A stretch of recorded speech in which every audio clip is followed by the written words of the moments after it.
Hi, good day to everyone. Welcome back to Let's Talk Retail, the Philippine Retailers Association award-winning podcast. So it's 2022, and now we're going to look at the next 11 months. Today we'll take a 90-degree turn to feature one of the sectors that is thriving despite the unprecedented changes coming their way. But before we head to our conversation with our guests, we would like to invite you to stream PRA's Let's Talk Retail past episodes, which are available on demand. So you know what to do. Click that button in the YouTube subscribe so you can get your latest dose of the podcast. Very good learning tool. We're already on our 24th episode, and it's lots of learning, lots of insights that will be relevant to you and your business. All right, let me introduce our guest. Okay. He joined the JG Summit group of companies in 1998. He has worked with the group's petrochemicals, telecoms, such as Sun Cellular, and real estate businesses. In Robinson's Land, he started as the general manager of the office buildings division in 2014. The rapid expansion of Robinson's Land into offices was his baby. Planning, constructing, leasing out several major office developments, among them Cyberscape Alpha, Cyberscape Beta, Cyberscape Gamma, in the Ortigas business districts were all his initiatives. There are much more. Terra Tower, Exa Tower, and a lot more. At present, he's the Executive Vice President of Robinson's Land, where he focuses a lot of his time overseeing its mall development. Ladies and gentlemen, let me welcome a friend of the Philippine Retailers Association, Faraday Go, FAR for short. And it's nice to see you again, Far. It is great to reconnect. It's been a while since I last saw you. Good afternoon, CJ. Thank you for inviting me here for this podcast. Good afternoon to all the viewers of this podcast as well. And we say thank you too for I know you're very busy. You are hard to pin down. So we're so happy that you are with us today. And I hope the next one will be with your cousin, Robina. Madam, take note. Okay. All right. Now, from Ateneo, right? Far, you graduated from Ateneo. You did not go to the corporate world. You went straight to the family business. Okay, correct? Yes, that's right. Yeah. So how many years have you been in the family business? Okay, I joined 1998, so it's now 23 years. 23 years. Physically, 23 years. Emotionally? It's been a long time, so, but it's a good experience. Yes, and it seems when I was looking at your profile, you were into heavy industrial things, and now you're into lifestyle. Okay, in that 23-year journey, what were the most highlights, if you'd say, of your career, and what were the learnings in your career? Okay, well, CJ, before I joined Robinson's Land, you're right. I was with JG Summit Petrochem. Yes. So it's actually a manufacturer of resins for the plastics industry. Yeah. And when I joined the company, my job then was as a marketing professional, which is basically a salesman. Okay. And I was assigned in the north of Metro Manila. So that would include Caloocan, Malabon, Navotas, Valenzuela, Quezon City. So I would basically on a day-to-day, I would drive on my own, visiting factories. Okay, cold calls on factories. I would knock on the door, convince the guard to let me in to meet their owner, and it was a very good experience for me. The fundamentals of hard work, of salesmanship, of interpersonal relationships, I was able to develop that there. It was really that's where I started my career, and then from there, I moved to Sun Cellular. That was in 2002. 2002, I moved to Sun Cellular. And at the time I joined the Sun, I was under the retail management division. That was so I was managing basically the Sun shops. At that time, that was when I met you. If you recall, I met you around that time. Oh, that's so long ago. yeah.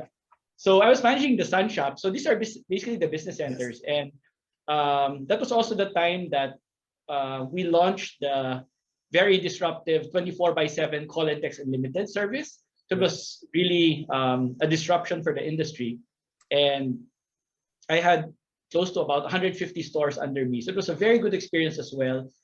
A lot of learnings for me, especially with regards to managing people, managing the branches, the inventory, the sales, a lot of stuff in the operations. That all happened before I joined Robinson's Land. So by the time 2014, that's when I joined Robinson's Land, and it was a totally new industry. Imagine from, as you mentioned, from industrial manufacturing to real estate. So there was so much to learn. No? Imagine from construction to planning, designing a building, leasing, property management. Before I was the tenant, kasi when I was in Sun, I was basically the one taking spaces from all the developers. And now I was with the developer, so it's about leasing spaces naman. So it was a good learning experience for me. I was able to build a strong team. No, at the time I was handling office buildings. So we had about 200,000 square meters of office space at that time, and I was tasked to grow that business. So by 2019, that was when we hired a new GM for our office buildings division, and that was about the time that I focused a lot of my time now with the malls, Robinson's malls, and we had grown the business for the offices already from 200 to close to 700,000 square meters, operating buildings and under construction. So at that point, I gave a significant part of my time now with the malls, and it's very exciting here in the malls. So much to learn as well. What excites you about the malls? Okay, well, of course, number one, meeting our partners, our 10 partners. So much to learn from them. It's great to always listen to them, their thoughts, their expansion plans, their outlook for the industry, for the retail industry or for the F&B industry.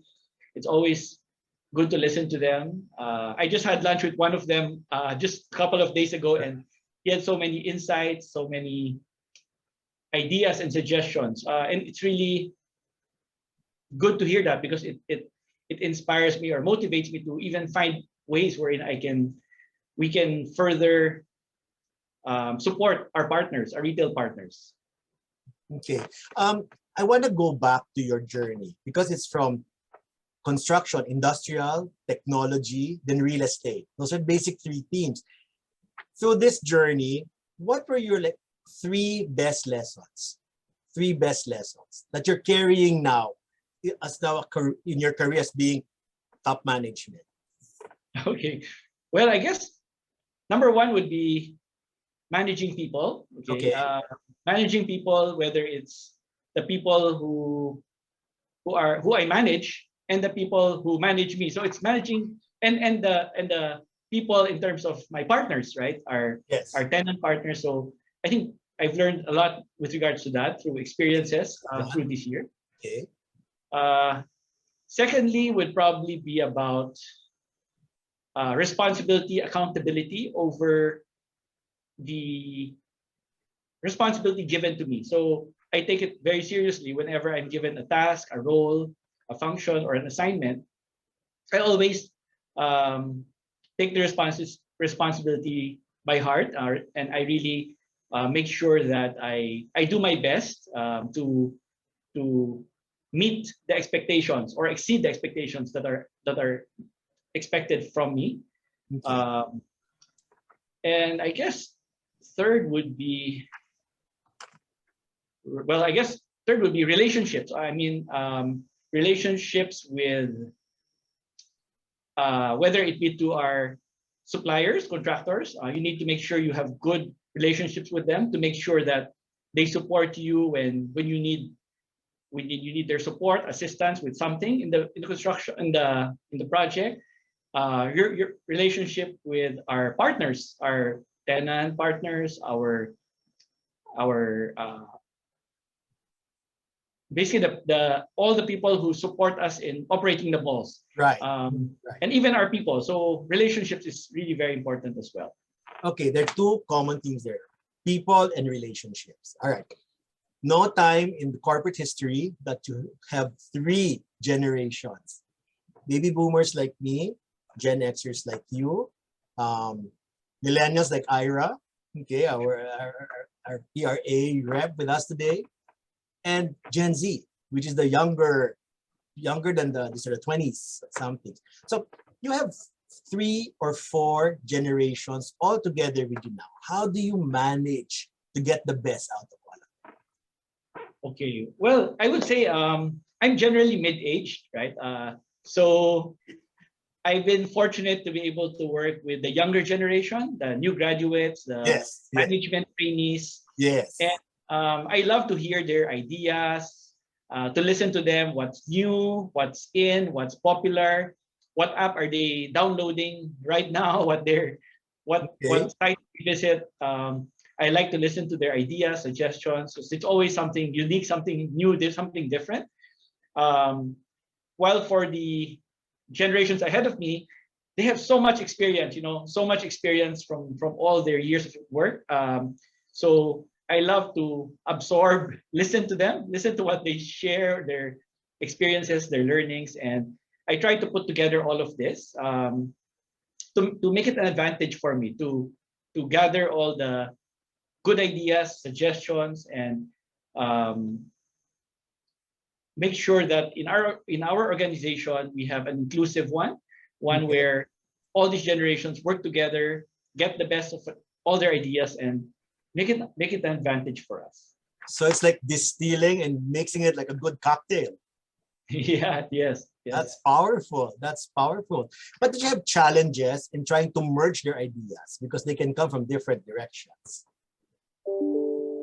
Once in a while, yes, there would be situations like that, and I would basically what's important is I listen to them, then I look at the pros and cons, the advantages, disadvantages, and what and from there we make a decision, a joint decision. I always try to make the team understand the decision we take, or understand why the direction we're going, so that we get the full support of everybody. So we make sure that it's inclusive. It's everybody supports one direction. So your management style is collaborative. Yes, I would say yes. That's true. That's true. It's Yes. evolving to be collaborative after all these years. Right. Now, what is the biggest challenge that you see facing the business units that you're handling now? Okay. Well, with the due to the quarantine restrictions, I guess what happened was there was really there was an accelerated shift to online, to digital. Right. So it affected not only our customers but also our merchants, our tenants, the retail partners. So our customers, our retail partners, and even our employees. Suddenly, it's all about electronic payment, about GCash, and all this online marketplaces. So there's been that accelerated shift to that. Okay. And the pandemic's been on for almost 2 years now. Okay. And so how would you see the impact of retailer to the retailers? What do you think will stay as retail behavior? What do you think will go? Retailers first, then we'll talk about the shoppers. Okay. What are you Well, deducing from your conversations? okay. I guess what I'm glad to see is that retailers continue to expand and grow. I guess some of them sort of slowed down a little bit, but then recently we opened one of our malls in La Union, San Okay. Fernando. La Union. We just opened it last September, and Okay. it was very interesting, very exciting. No? When we opened it, we were very happy because number one, we invited, of course, the local MSMEs. So Okay. we invited a lot from the Ilocos region. So there were some as far as Baguio that Okay. came down to set up stores in our mall. We had local ones from La Union itself, whether it be food trucks, kiosks, and actual stores. So the retailers are still very, I guess, willing to invest and willing to grow and expand with us. We were also able to bring in national and international brands to open with us in our mall. There was a good mix of that.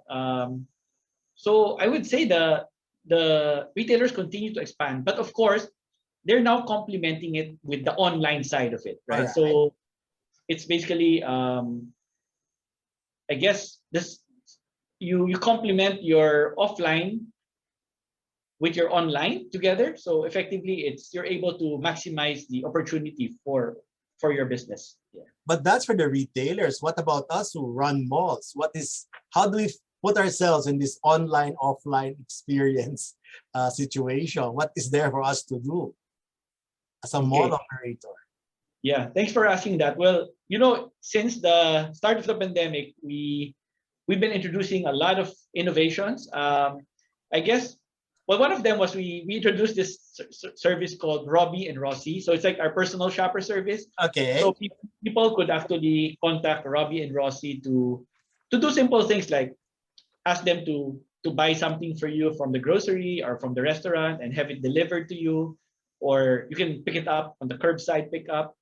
Robbie and Rossi can also do your reservations. Example, you needed to go to the salon or you need to go to the nail spa or the barber shop. They can reserve a slot for you before you arrive. So by the time you get there, you have your slot.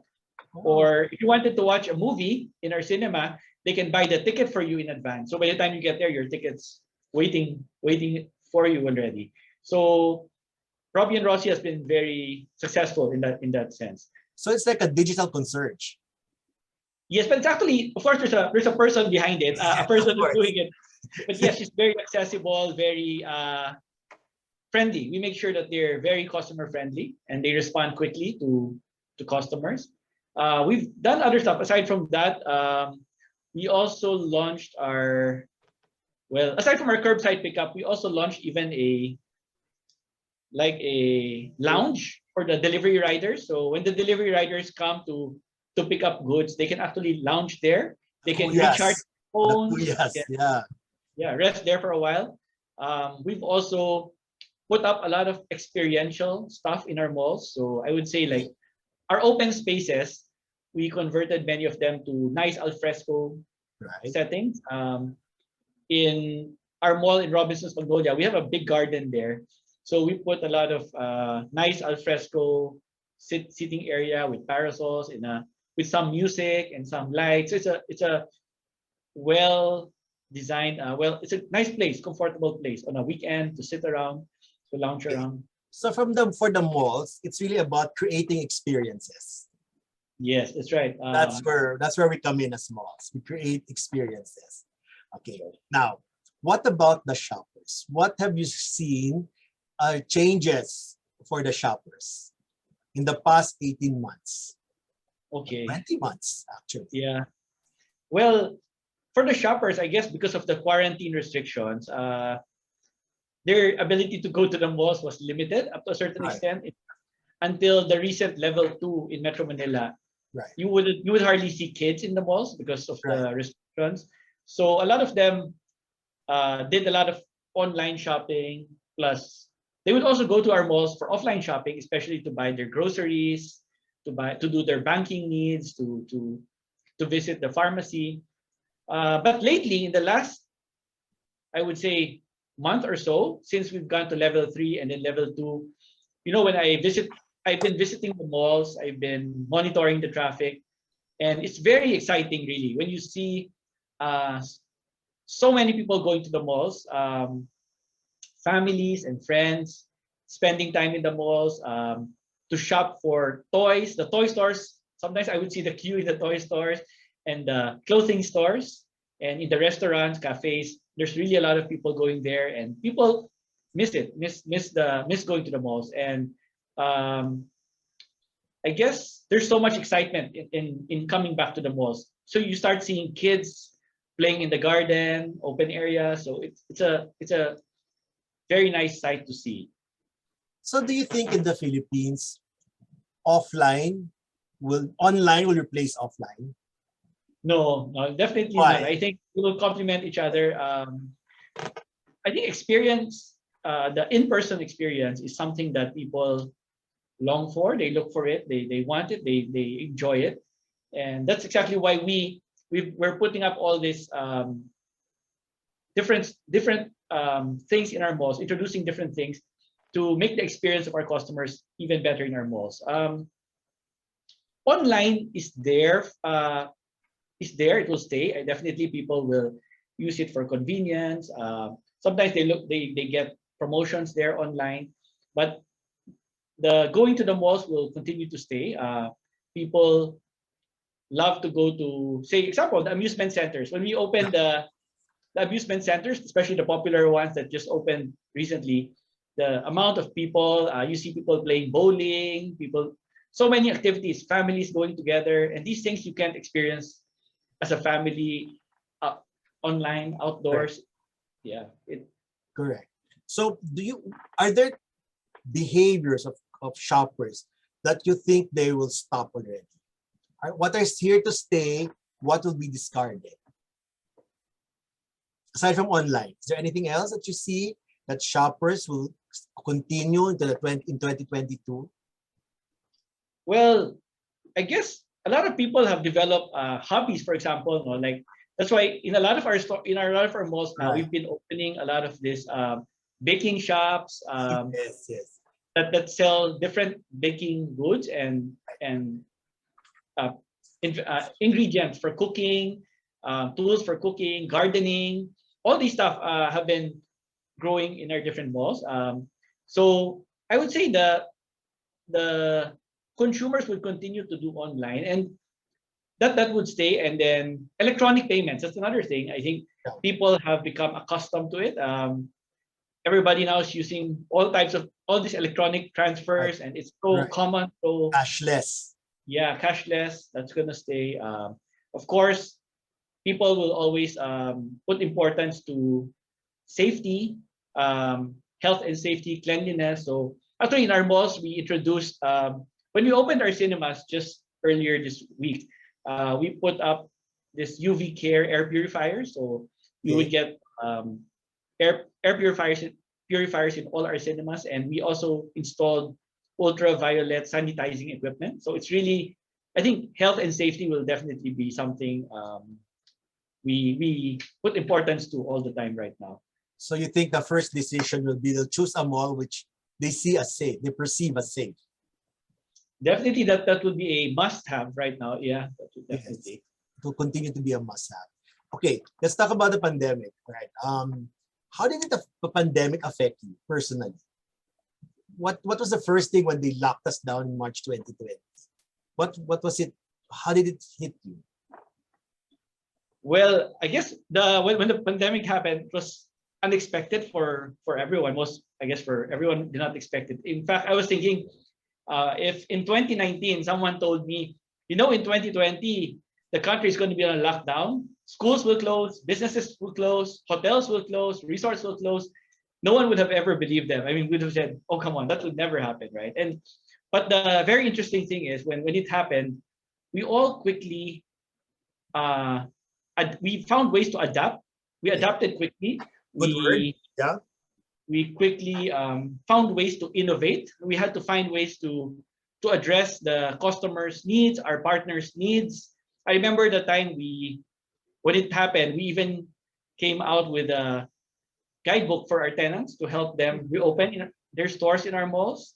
Um, so we quickly came up with different support mechanisms to help our tenants operate in our malls, reopen in our malls.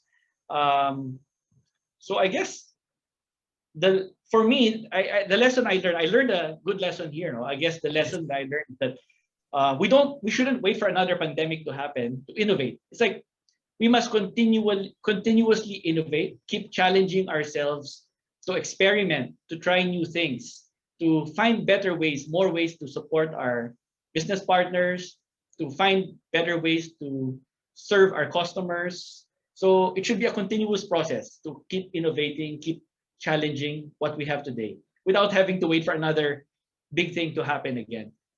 Okay. And Yeah. Let's go back to the word innovate. Okay. Where does the spirit of innovation start? Does it start at the bottom of the organization or should it start at the top? well, I would think it must be everybody must work together. I mean, the people at the bottom, of course, they see it on the ground, they Yes. hear it on the ground, and they can give very valuable feedback. And that's why I love to listen to feedback from the team.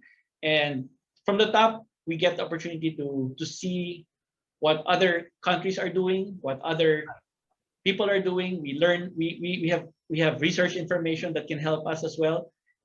So you combine the information from all sides, and we really get to get the most out of all of it. What I've noticed is you have not answered my question of how did it affect you personally? Okay. Did you become a plantito where you started cooking? Did you start baking? Did you fix everything in your house? Well, okay. On a personal note, yes, that's true. Actually, well, in the past, I would actually travel twice a year. I love to travel, and then I would always visit a new city, and then I would visit the biggest mall in that city, the different malls, take photos. And when I come back, I would show my team all the photos, what we can learn. Unfortunately, in the last 2 years, since December of 2019, I haven't been able to visit a new place. So instead, well, I learned how to cook. I learned how to cook at home. So I learned I got ingredients from our malls, and then I and even the tools to cook, the cast iron grills. I would do it myself at home now, so I'm able to prepare lunch or dinner, and it's a good experience being able to know how to cook steak or how to cook fish or prawn. It's a nice experience. I make good burgers too. Oh, so you have a new skill set. Yes, yes. How about working out, getting your medicals done, being a plantito? Did that also come into the picture? Well, yes, definitely. I try to eat healthier. I haven't been able to go for a checkup because I guess people are saying avoid the visiting the hospital at this time. So I try to postpone it for the last 2 years. But I will be doing it again soon. I also get to spend some time in the beach, a little of those stuff on the side. It's a lot more time for yourself and family. Yeah. Okay. Now that seems to be the good side of the pandemic. Now, what was the good side, the benefit of the pandemic for the businesses, aside from innovation? Were there other positive byproducts of going into a pandemic? Okay. Well, I would say one of the things I realized, is that an in-person experience, an in-person social interaction is really something that can't be replaced. I mean, we went on work from home for a couple of months. We would hold all meetings online as well, and there's always still that need or that advantage of meeting in person. So and getting experiences in person. I mean, I've been watching a lot of Netflix on from the house, but in the end, watching it in the big screen and the cinema would still be something that I look for, and I think an in-person experience is still something that we should develop and which we are developing. That's why we've been putting a lot of effort in coming up with new experiences, new activities in our malls where people can experience these things. Actually, recently, I can share one of our activities in one of our malls. Yes, please. Yeah, in Robinson's Metro East, we have a place there that we call East Deck, and it's basically the roof deck of our mall, where we put an outdoor recreational area. So in the East Deck, people can go there to learn how to bike, to skate, to do RC, remote control racing, to jog, to do different outdoor activities, and it's really it's an opportunity for us because people end up going to our mall. It's like a park. They treat it like a park. Yes. Outdoor recreational area. So they come to our malls. They have lunch there. Then after lunch, or they go straight to the East Deck to exercise. And after the exercise, they eat a little bit, and then they buy some food from the grocery to take home. So it's an opportunity as well. Having these nice outdoor recreational areas in our malls. Does that help bring the visit, make it longer? That's all these things you're doing? Because pre-COVID, how long did people stay in your mall? How long did shoppers stay in your mall? Well, definitely it did help prolong the stay. Not only did it prolong the stay, I guess it also made the group bigger, because now they would come in groups. I mean, Okay. I saw the last time there were a lot of skaters. So like I guess the skaters, they have probably a Viber group chat or something, Yeah. and they would say, Okay. "Oh, let's all meet up in the East Deck on Right. this day at this time," and they would all go there at the same time to skate or to have lunch. So it is helping us in terms of foot traffic and longer lingering time in our mall. Yeah. Right. Since you talk about the roof deck, I remember going through the annual report, and it seems that you're using your roof deck also for some environmental efforts on solar energy. Can you tell us something about that and why you're into it? Oh yes. CJ, we've been setting up solar roof decks, solar panel installations on our roofs. I believe right now we're the largest operator with solar Yeah. panels on our roof. It helps. Number one, it definitely helps the environment because this is renewable energy. Number two, it provides us as well economical value. It allows us to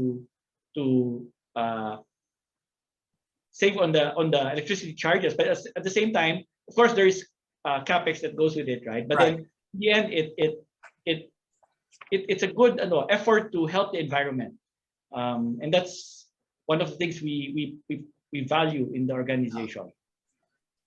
In relation to that as well, CJ, we also have a program now where the waste, say in our malls, we have so much plastic and Right. carton waste. Right. So What we do have you a do with it? program now.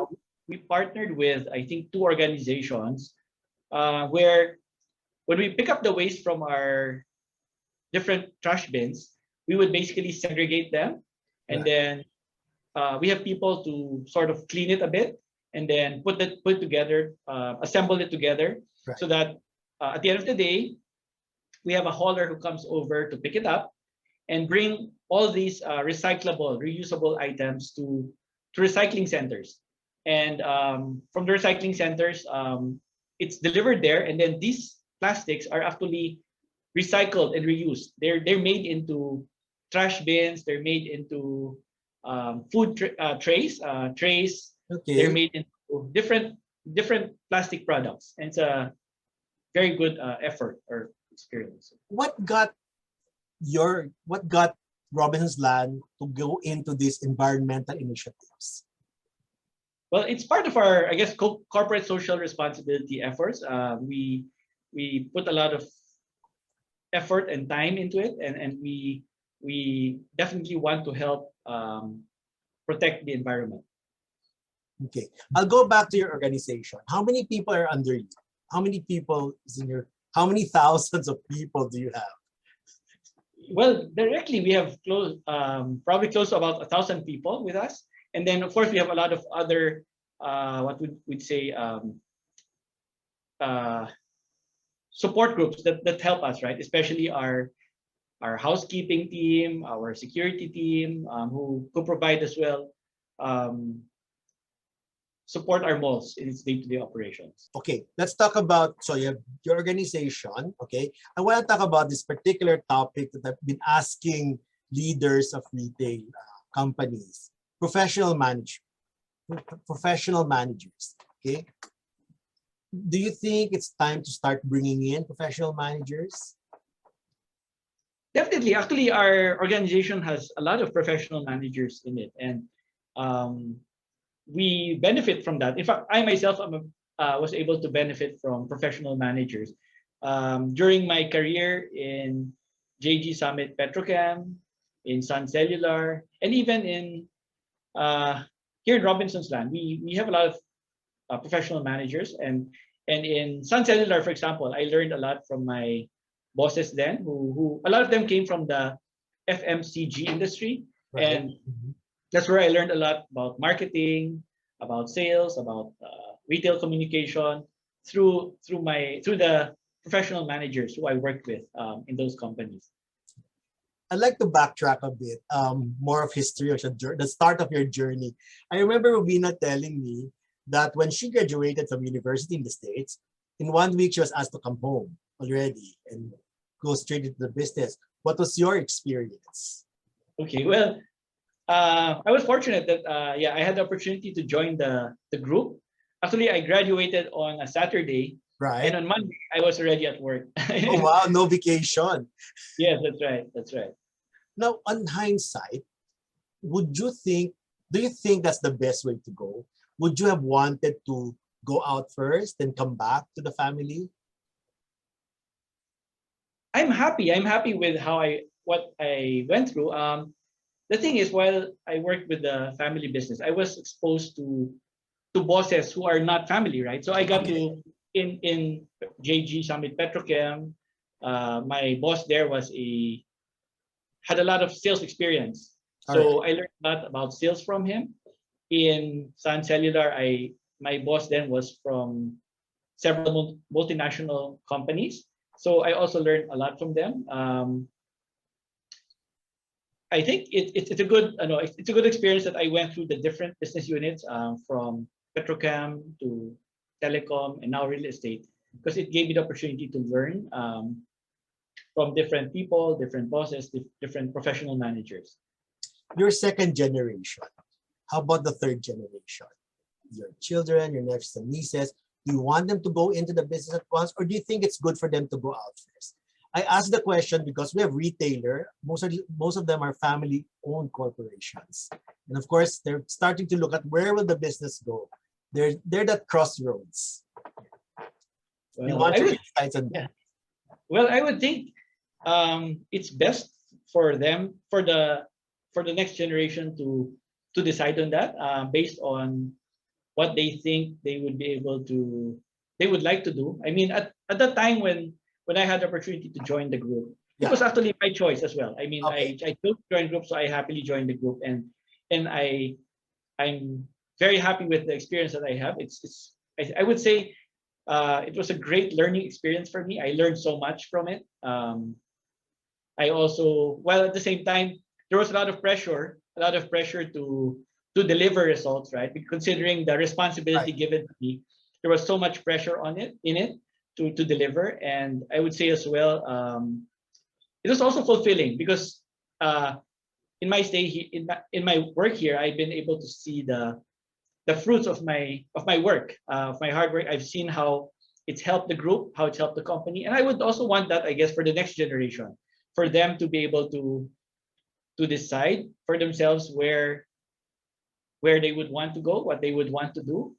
Maybe some of them would like to do arts, some would probably want to do business. Right. So I guess it's good to give them that flexibility or that choice. Yeah. That's very. Thank you so much for that candor, because that gives us ideas on how to do succession planning, right? How we're going to future-proof the companies that we run. All right. Last two questions. Crystal ball question. Okay. Beginning of 2022, how do you see the next 11 months? Okay. Well, um, in the I mentioned earlier, in the last, uh, weeks or so since we went on level two, the traffic has really, in going to the malls, have really gone up. You see a lot of people, wanting to go to visit the malls again, to spend time with family and friends. So, um, I'm really looking forward to businesses getting better, um, and for businesses to thrive once again, like it was. Hopefully, business will continue to grow, and of course, uh, I would I I would definitely want to thank, our retail partners who have supported us all throughout. It's been great working with them, and it's very much appreciated, their support to our malls. A related question to that is, where do you see the growth for 2022? Will it be in Metro Manila, or is it going to be outside? Uh I saw I your would expansion plans. yeah. Okay. Oh yeah, that's a good point. Yeah. So our Metro Manila malls will need to expand again, all right, because it shrank during the pandemic, so it's expanding back again. While our provincial malls, you're right, we opened our La Union Mall last September, and it was received very well. And in the coming months, we're opening our Dumaguete expansion, our Antipolo expansion, our new mall in Gapan. So a lot of new malls coming up, expansions coming up. So I would say in terms of new locations, it's going to be outside Metro Manila. But in terms of growth, it's going to grow. Both of the Manila and outside Manila will both have to grow again because of the in 2020 and 2021 it shrank, so it will need to grow back. Yeah. Controversial question, elections. Do you think election spending will be felt by the malls and by our retailers this coming May? It's 4 months away. Well, yes. Usually, during the elections, it really props up the economy. It helps the different businesses, and of course, we're looking forward to that to help increase the consumer spending and help the different businesses. We really want to see our retail partners, the F&B partners. We'd love to see their businesses thrive again and grow and expand. We'd love to hear them I'd love to listen to their expansion plans, their plans to bring in new brands. Those things are we really want to hear those things again, and we hear that now, and I'd love to hear it grow some more. Okay, looks like you're bullish for 2022. Yes, we look forward to 2022. Okay, so last words, last piece of advice for our audience. Okay, well, I guess for our Robinsons malls, we continue to find ways to create more experiences. In fact, this Christmas, this holiday season, we decided to choose the theme, Tuloy pa rin ang Pasko sa Robinsons malls. Yeah, so we look forward to seeing our retailer partners, our F&B partners to open their shops. We see a lot of traffic coming in, and we're very excited for it, and we truly look forward to it. All right. Thank you so much, Faraday. Thank you so much, Far, for accepting our invitation to join us. And ladies and gentlemen, Mr. Faraday Go of Robinsons Land, Executive Vice President. And we thank him for joining us and spending time sharing his insights on the future of retail. And this is CJ Asena from the Shangri-La Plaza, wishing everybody a good day. And let's look forward to 2022. Thank you.